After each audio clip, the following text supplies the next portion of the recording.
Boa tarde a todos os professores, professoras e estudantes das turmas do curso de licenciatura em Letras e Língua Inglesa de oferta especial da Universidade do Estado do Amazonas. Antes de mais nada, quero agradecer a oportunidade de compartilhar com vocês alguns dos trabalhos que eu tenho pesquisado e apresentado ao longo da minha trajetória acadêmica. Eu me chamo Thiago Eugênio Gomes, sou professor da turma de Itacoatiara, um abraço para todos eles. Sou graduado em Letras e Língua Inglesa pela Universidade Federal do Amazonas e sou mestre em Letras e Estudos da Linguagem pela mesma instituição. A minha linha de pesquisa é a análise do discurso e o trabalho que eu vou apresentar a seguir, ele é escrito e idealizado em formato de ensaio. Trata de um modelo de escrita acadêmica em que o pesquisador levanta a discussão acerca de um determinado tema, considerando fatos e referências bibliográficas, as quais servem como base para a proposta de crítica ou de reflexão do autor. O título deste ensaio, portanto, é Desafios e Propostas para a Formação Continuada em Serviço na Escola Pública. Os objetivos desta apresentação são: objetivo geral, discutir o modelo de formação continuada em serviço dos professores de escola pública. Específicos, eu elenquei 3. 1. Introduzir a organização de formação continuada em serviço do Programa de Tutoria Educacional. Analisar os desafios metodológicos e de infraestrutura para a realização da formação continuada. E 3. Apresentar uma proposta de abordagem de formação em serviço a partir da articulação intraescolar. E o que me levou a lançar um olhar sobre essa temática da formação continuada em serviço? Ao longo de 13 anos, eu trabalhei na Divisão de Desenvolvimento Profissional do Magistério, que fica ali na Maceió, na Adrianópolis, e por 8 anos eu trabalhei com a formação continuada em serviço dos professores lotados nas escolas de diferentes zonas de Manaus. E por conta disso, é sempre interessante nós apresentarmos o quadro da Secretaria Municipal de Educação. Esses dados aqui foram trazidos na pesquisa de Luna, em 2020, e aí nós temos a CEMED como a terceira maior rede municipal do Brasil, com cerca de 499 escolas. O número de estudantes matriculados à época era de 234.731, atendidos por 9.711 professores lotados nas escolas. Outro fato importante de deixar marcado é que desde 2001 a CEMED possui um centro de formação continuada de professores próprio. E claro, como uma rede tão grande, há muitos desafios metodológicos, infraestruturais e logísticos para a realização de uma formação continuada que tem impacto significativo não apenas no professor enquanto profissional, mas no professor enquanto indivíduo.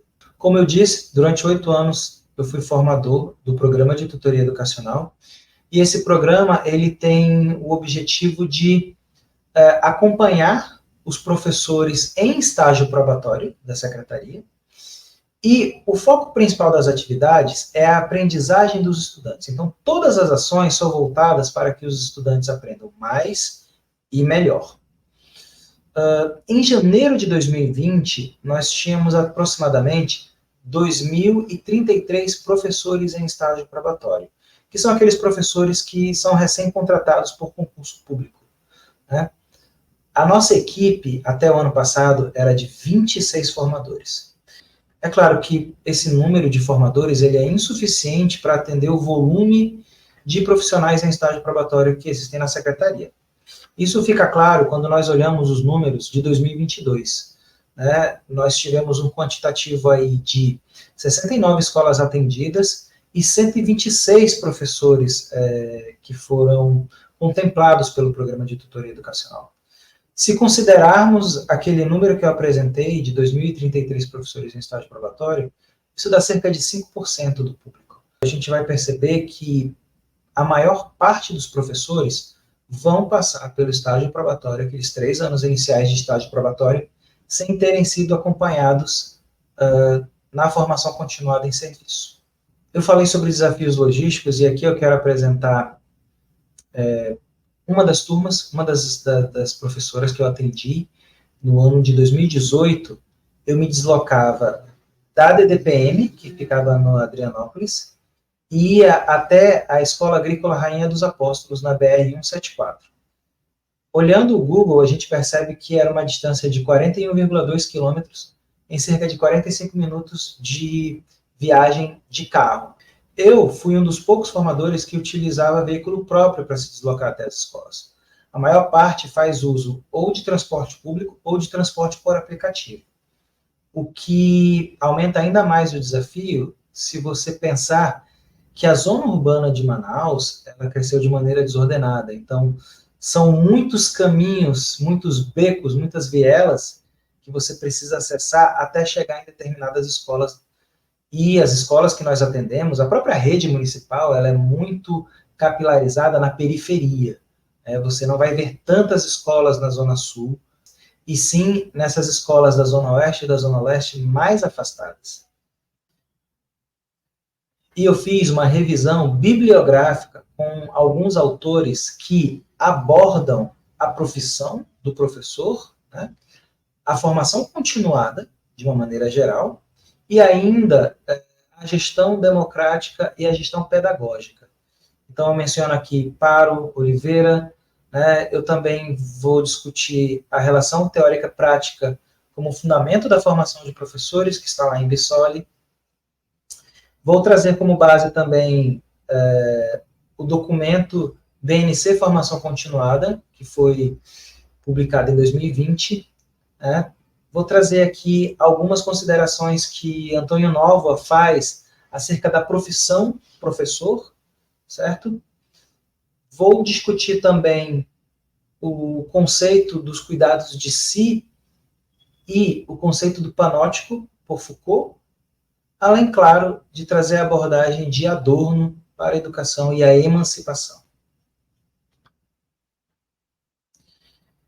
Quero iniciar a discussão falando um pouco sobre a estrutura do acompanhamento do trabalho pedagógico dos servidores. Na minha dissertação de 2020, eu apresentei detalhes de como a secretaria cerca os profissionais que estão na escola com uma diversidade grande de relatórios, planilhas, metas, objetivos externos à escola e que acabam por engessar o trabalho deles. Então, todo aquele trabalho que deveria ser fomentado no interior da escola, ele é fomentado fora, ele é elaborado fora e cabe aos profissionais que estão lotados, muitas das vezes, apenas executar esses planejamentos. Isso conversa muito com o que Antônio Novoa fala da tutela do sujeito professor. Novoa, ao investigar o contexto histórico acerca da mudança de responsabilidade pela educação da Igreja para o Estado em Portugal, comenta que desde o início houve um esforço discursivo para limitar o desenvolvimento da prática docente como profissão liberal. Ele afirma que os professores sofrem estigmas em que, abre aspas, não devem saber de mais nem de menos. Não se devem misturar com o povo, nem com a burguesia. Também não devem ser pobres, nem ricos, e não são considerados funcionários públicos, tampouco profissionais liberais. Essa afirmação do Novoa acaba tendo um pouco de relação com um discurso que finge enaltecer o professor, mas na verdade o rebaixa, que é a ideia do professor ser um sacerdote, que a docência seria um sacerdócio. Sem me aprofundar muito, eu lembro que um sacerdote, na sua subjetividade, ele é um indivíduo que sacrifica a própria vida e os próprios desejos para cumprir uma missão supostamente divina. E para isso, ele deve prestar total obediência à Igreja Católica. Além do mais, a sua subsistência enquanto ser humano é dependente dos desígnios da Igreja, sob pena de excomunhão caso desobedeça. E vocês sabem que a palavra excomunhão ela significa desligamento da Igreja, das suas tradições e das suas práticas. Nesta discussão sobre como o professor é tutelado, para não fazer nada muito além daquilo que é imposto a ele, Adorno, em conversa com Becker, critica o caráter impositivo da educação alemã, afirmando que esta já insere o homem em um contexto de tutela desde a infância.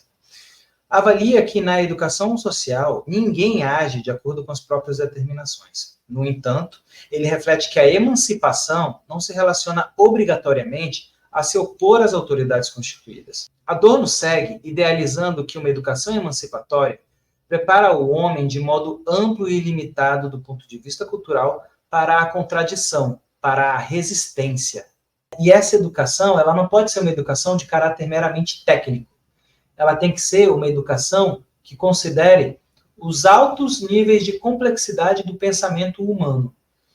E aí é interessante que isso conversa bastante com o que os documentos atuais sobre formação continuada de professores e o que os autores que tratam sobre formação continuada falam acerca justamente desse professor, dessa emancipação por meio da educação. Bissoli, quando ela fala de autoformação do professor buscar mais conhecimento, ela deixa bem claro que esse conhecimento ele não pode tratar apenas de questões técnicas e restritas à sala de aula. O professor ele precisa desenvolver um pensamento conceitual mais complexo sobre tudo aquilo que ele faz, tanto na sua vida profissional quanto na sua vida individual. O texto de Bissoli nos leva diretamente para a Base Nacional Comum para a Formação Continuada de Professores da Educação Básica, chamado também de BNC Formação Continuada. E lá no seu artigo 4, ele define que a formação continuada de professores da educação básica é entendida como componente essencial da sua profissionalização, na condição de agentes formativos de conhecimentos e culturas, bem como orientadores de seus educandos, nas trilhas da aprendizagem para a constituição de competências visando o complexo desempenho da sua prática social e da qualificação do trabalho. Olhando com mais profundidade esse artigo 6º, nós vamos ver uma série de postulados e de orientações que levam o professor a pensar na sua autoformação, na sua formação continuada, de um ponto de vista holístico, ou seja, que abrange todos os conhecimentos que vão ser benéficos para ele, tanto do ponto de vista pessoal, quanto do ponto de vista profissional. E falando do profissional, ele fala, inclusive, que o professor não deve se aperfeiçoar somente na sua área de formação, né? Mas em todo o contexto da educação pública, incluindo conhecimentos sobre pedagogia. Também afirma que o professor precisa estar ciente da possibilidade de assumir outras funções escolares fora da sala de aula, como diretor, assessor, coordenador, formador, né? E o trabalho dele, independente do espaço que ocupar, deve olhar para uma constante articulação com os demais atores da comunidade escolar, incluindo pais, responsáveis, colaboradores eventuais e outras instituições que têm algum tipo de relação com a escola. Essa mesma BNC reconhece que a escola é um espaço preferencial para, entre aspas, a formação de docentes, da sua prática e da sua pesquisa. Em outras palavras, é dentro da escola que o professor vai se formar de fato. Importante observar que a BNC não fala de sala de aula especificamente, mas sim da escola como um todo.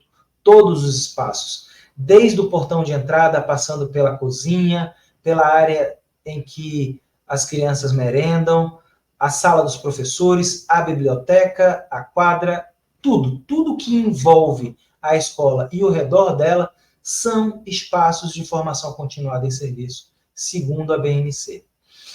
E a gente tem que pensar o seguinte, beleza, a formação continuada ela tem que acontecer preferencialmente na escola.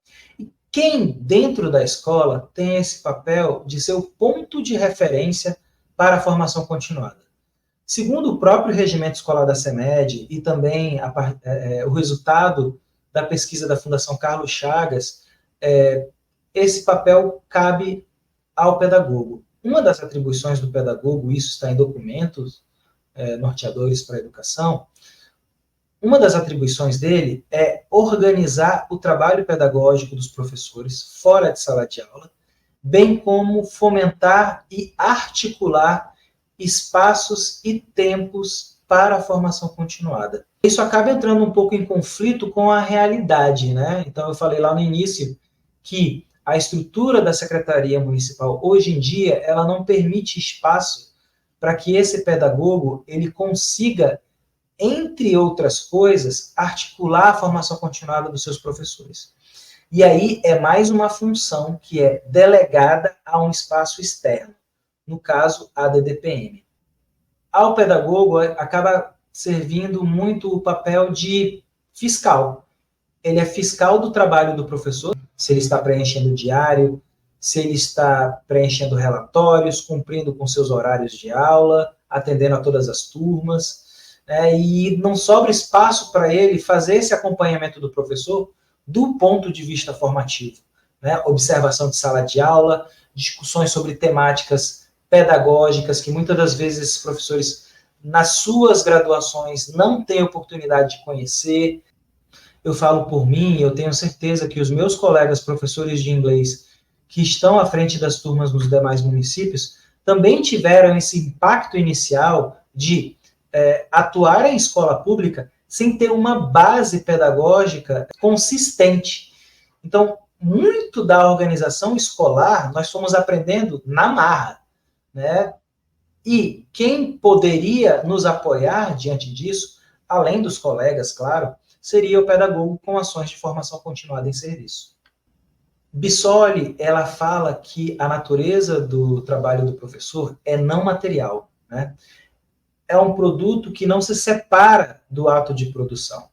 Então, o professor ele precisa estar em constante atualização. Ele precisa estar sempre antenado com tudo o que se discute do ambiente educacional e da educação como um todo. Ele não pode se basear apenas no conhecimento que ele adquiriu lá na graduação ou em oficinas pontuais ou especializações e mestrado. Ele tem que olhar para o seu contexto, ele tem que olhar para o público que ele atende, para o local onde a instituição para a qual ele trabalha está inserida, né? E tem que estar em constante aperfeiçoamento. Adorno diz que os docentes eles têm que ter um envolvimento maior em atividades extra-classe. E por que ele fala extra-classe? Porque muitas das vezes nós, professores, nos atemos apenas à sala de aula. É muito comum, dentro do nosso próprio discurso, falarmos sobre a ação pedagógica, a ação do ensinar, a ação docente, como algo confinado à sala de aula. E o Adorno ele faz um convite para que esse professor saia de dentro da sala de aula, que procure outros espaços para aprendizado não apenas dos estudantes, como também para o seu próprio conhecimento, para o seu próprio crescimento enquanto pessoa. Trazendo para a nossa atuação enquanto professores de língua inglesa, Dutra e Mello relatam na sua pesquisa que muitos dos professores de inglês que foram acompanhados precisavam desenvolver habilidades reflexivas acerca da própria prática, para, enfim, identificar quais eram as suas necessidades formativas. E é interessante que um ponto que eles colocam lá é que, quando eles perguntavam dos professores quais eram as suas maiores dificuldades, muitas das vezes eles não conseguiam enxergar que os seus desafios estavam muito mais relacionados a uma falta de experiência com a escola pública do que diretamente com não saber técnicas para dar aula de inglês. Em outras palavras, havia uma lacuna entre o saber técnico, como dar aula de inglês, e o desenvolvimento de aulas de inglês em escola pública. Então, isso conversa muito com isso que a gente está tratando. O professor de inglês, ele não pode se preocupar apenas em dar aula de inglês. Ele precisa ter condições, ele precisa ter meios próprios para discutir sobre outras disciplinas, outras áreas do conhecimento científico, não como um sabe-tudo, mas como alguém que tem condições de orientar o educando, orientar o aluno, qual caminho ele deve percorrer, se acaso ele decidir trilhar por outras áreas que não sejam relacionadas somente à linguística ou à linguística aplicada. E aí, de que forma nós poderíamos articular a formação continuada em serviço na escola, quebrando um pouco esse estigma do professor obediente, do professor que não tem pensamento próprio, do professor tutelado.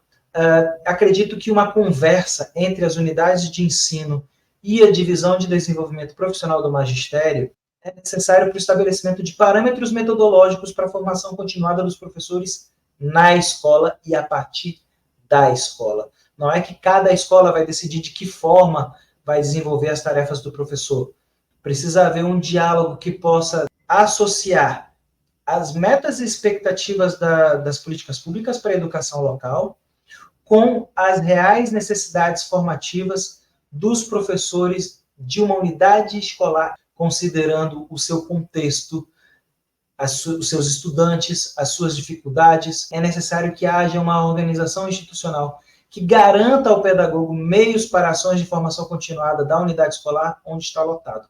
É se afastar um pouco desse modelo de pedagogo enquanto fiscal do trabalho do professor e ser mais um pedagogo enquanto fomentador de espaços de formação continuada.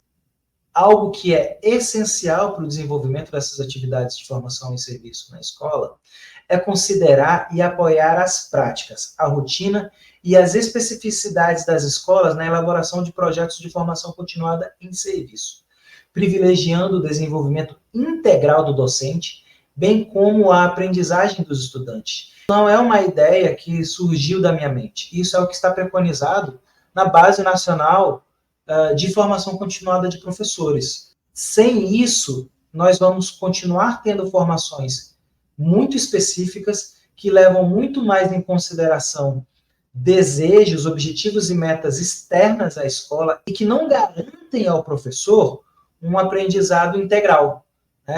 Ele vai apenas aprender a executar determinadas técnicas dentro de sala de aula. Ele não vai aprender a discutir políticas públicas para a educação, a avaliar as próprias metas e objetivos que são apresentadas para a escola. Ele não vai conseguir olhar para o seu estudante para além do currículo da secretaria. Essas aqui são as referências que eu utilizei para esse estudo. Gostaria de finalizar minha apresentação trazendo uma fala do Vincent van Gogh, que traz muito essa característica coletiva desse chamado à emancipação, desse chamado à formação continuada em serviço que eu proponho nessa minha apresentação. Ele diz o seguinte, abre aspas, você sabe o que faz a prisão desaparecer? É cada afeição profunda, genuína, ser amigos, irmãos, para amar. Isso abre a prisão pelo seu poder soberano, o seu encanto poderoso. Alguém que não tem isso está desprovido de vida. Muito obrigado a todos, tenham uma boa tarde e continuamos com o fórum. Um grande abraço.